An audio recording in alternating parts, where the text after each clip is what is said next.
Você provavelmente sabe o que acontece. Todo brasileiro com mais de 30 anos sabe.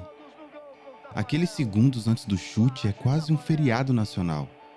O Brasil era tetracampeão pela primeira vez em 24 anos. E alguns meses depois, a Konami lançava o jogo que deveria capturar toda aquela atmosfera.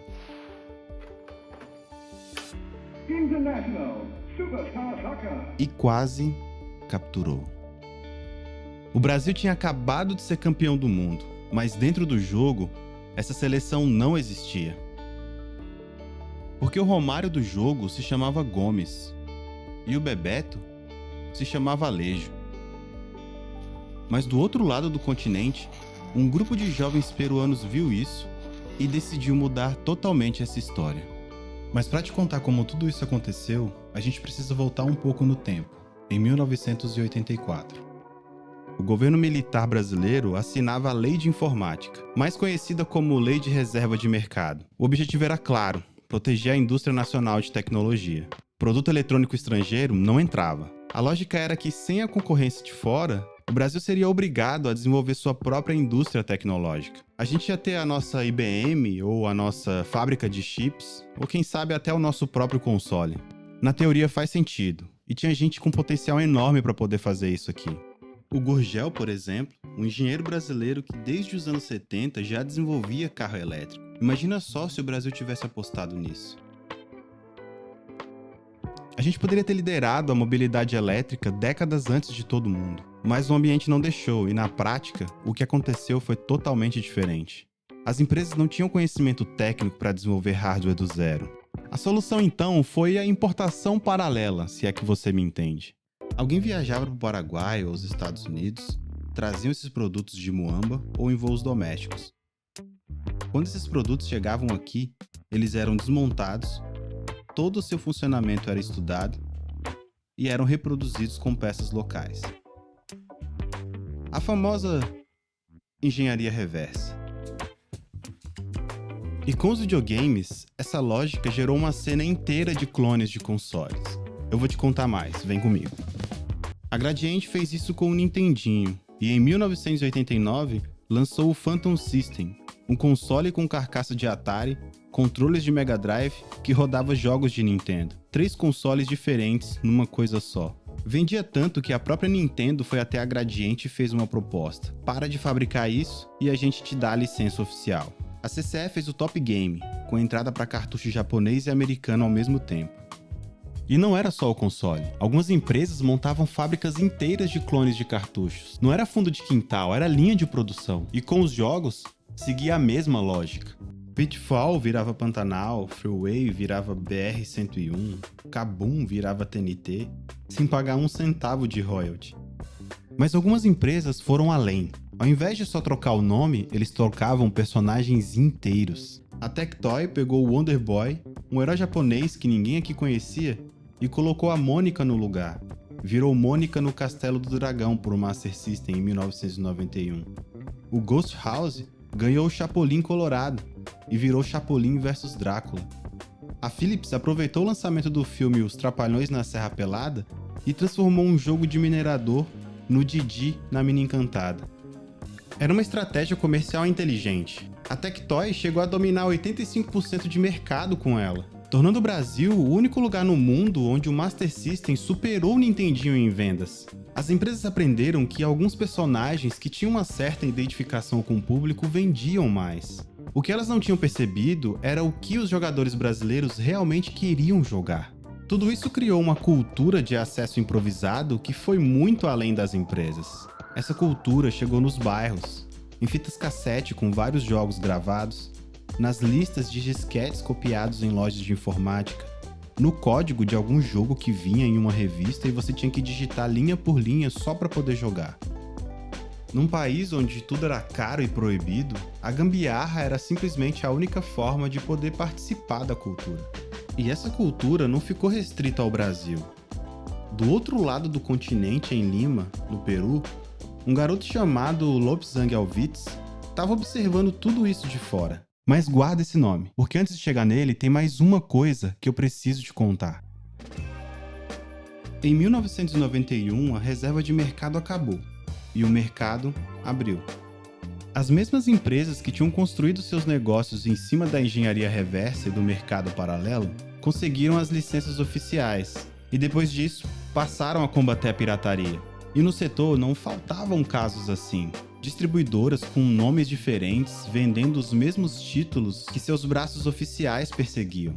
Uma empresa chamada Falcon Soft era um caso bem conhecido na época. Mas a grande ironia veio quando em 1993, a Playtronic, representante oficial da Nintendo na época, mandou a polícia na fábrica da CCE e apreendeu 30 mil cartuchos pirata. Sempre foi sobre o negócio. Cada empresa nessa história tinha um motivo claro. A Tectoy queria manter a sua grande fatia de mercado. A Gradiente queria a licença da Nintendo. A Falcon Soft queria os dois lados ao mesmo tempo. E o Lobsang só queria aprender a programar.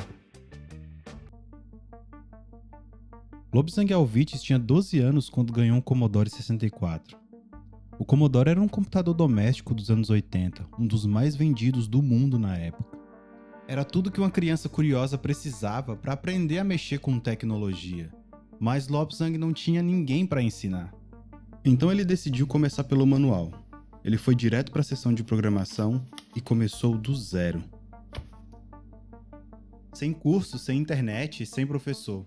Apenas o manual e muita curiosidade. Com 16 anos, em 1989, ele fundou o Twin Eagle Group, o TEG. O time era formado por ele e alguns amigos. Todo mundo chamava o Lobsang de Mr. Byte, e a rotina era criar demos de programas, quebrar travas de software e fazer alguns hacks. Os hacks eram um jeito de ganhar dinheiro enquanto eles aprendiam a programar. Cada jogo que eles estudavam ensinava um pouco mais sobre como os jogos eram desenvolvidos e como o código funcionava. O objetivo sempre foi desenvolver os próprios jogos, e essa prática de quebra de código, de estudo de código, engenharia reversa, era a forma como eles aprendiam mais rápido. E foi assim, hackeando jogo por jogo, que eles foram ficando cada vez melhores. Até que em novembro de 1994, saiu um jogo que mudou tudo. O International Superstar Soccer era um jogo tecnicamente avançado para a época. Mas existia um obstáculo comercial, porque o direito de uso do nome e da imagem daqueles jogadores pertencia à EA Sports e à FIFA. Inclusive, o jogo oficial da Copa de 94 pertencia a elas. Duas gigantes do mercado em disputa pelos mesmos direitos. E no meio disso tudo, quem queria jogar com os seus jogadores favoritos ficou sem eles naquele jogo.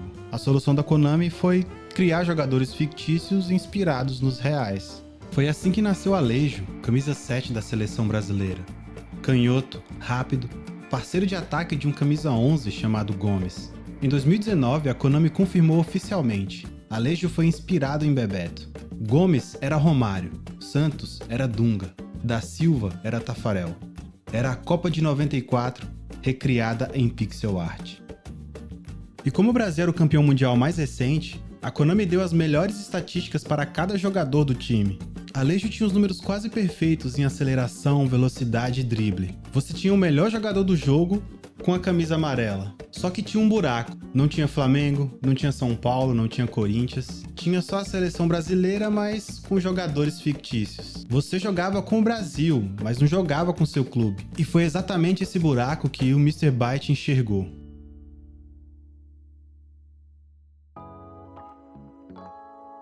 O TEG fez o que eles sabiam fazer de melhor. Eles aplicaram engenharia reversa no jogo. Eles destrincharam o código por dentro, entenderam como cada parte funcionava e criaram do zero todas as ferramentas que precisavam para modificar tudo. Ferramentas que só existiam porque eles precisavam delas. O mais impressionante é que isso foi feito sem internet. Tudo que o TEG usava e sabia era fruto do próprio esforço deles. A primeira versão levou 2 a 3 meses. As seguintes só levaram 2 semanas. O resultado foi o Futebol Brasileiro 96.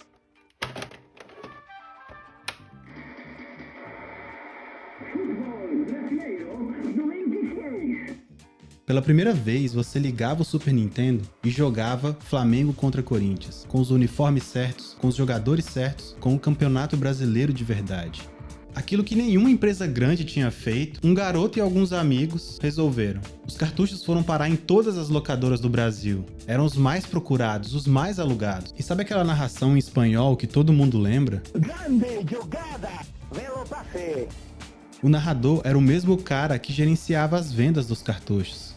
Era improviso do início ao fim. Mas tem um detalhe que resume bem o que o tag era. Em um dos hacks do Campeonato Brasileiro, eles incluíram uma mensagem de homenagem ao Ayrton Senna. Um grupo de jovens peruanos hackeando um jogo japonês, parando para poder homenagear um ídolo brasileiro que tinha morrido em 94. Eles não precisavam fazer isso. Eles fizeram porque eles entendiam o que o Senna significava para o Brasil. Não tinha estratégia, não tinha pesquisa de mercado. Eles simplesmente sabiam como gerar conexão. O futebol brasileiro foi só o começo. O tag expandiu para o resto da América do Sul. Argentina, Colômbia, Peru, cada país com sua versão, seus times e seus ídolos. Eles foram além dos hacks. Em 1998, eles publicaram o Gambi F99. O primeiro videogame peruano lançado internacionalmente, vendido em revistas europeias. Depois vieram The King of Peru 2, Samba de Oruga e entre 2004 e 2007, jogos para celulares publicados pela T-Mobile e pela Motorola em vários países. Um grupo pequeno saído de Lima distribuindo um produto para o mundo inteiro. Mas infelizmente, em 2007, o tag encerrou suas atividades. Os membros do grupo foram saindo aos poucos por pressão da família que insistiam por emprego com mais estabilidade, outros por cansaço depois de anos trabalhando sem retorno garantido. Ainda teve uma disputa judicial contra a publicadora do jogo The King of Peru 2, que não fez os repasses dos ganhos. 12 anos na justiça e Lobsang diz que economicamente não valeu a pena. Moralmente sim, porque ele ganhou na justiça, mas economicamente não. O que começou como uma curiosidade foi sendo corroída pela vida real. Família, conta para pagar, decepções. E Lobsang continuou sozinho durante um tempo, mas sem equipe não tinha como ir muito longe. E em 2007, ele encerrou as atividades de vez. Mas o que eles deixaram não sumiu quando o tag encerrou suas atividades. Uma geração inteira, não só de brasileiros, pôde jogar com seu time do coração por conta do tag. Essa demanda existia desde o primeiro console. E nenhuma empresa grande tinha resolvido isso. Não por falta de tecnologia, mas por falta de atenção ao público. Porque a empresa grande olha para o mercado, olha para números, não olha para o público. O tag olhou para o torcedor. Não porque era a estratégia certa, mas porque era o que fazia sentido. Ainda mais para quem estava aprendendo enquanto fazia. Eles não tinham um plano de negócio totalmente definido. Eles não tinham ninguém mandando. Eles não tinham nem licença. E no meio disso tudo, eles não entregaram só um jogo, eles entregaram uma experiência para cada jogador. Nenhuma empresa chegou lá com pesquisa de mercado ou reunião de diretoria. Chegou um garoto de 16 anos que aprendeu a programar sozinho, olhou para o lado e viu que existia uma oportunidade. Viu que existia uma demanda que ninguém estava disposto a atender. Ele foi lá e resolveu do jeito que o Brasil anos antes tinha aprendido a resolver, destrinchando o que existia e reconstruindo do jeito certo.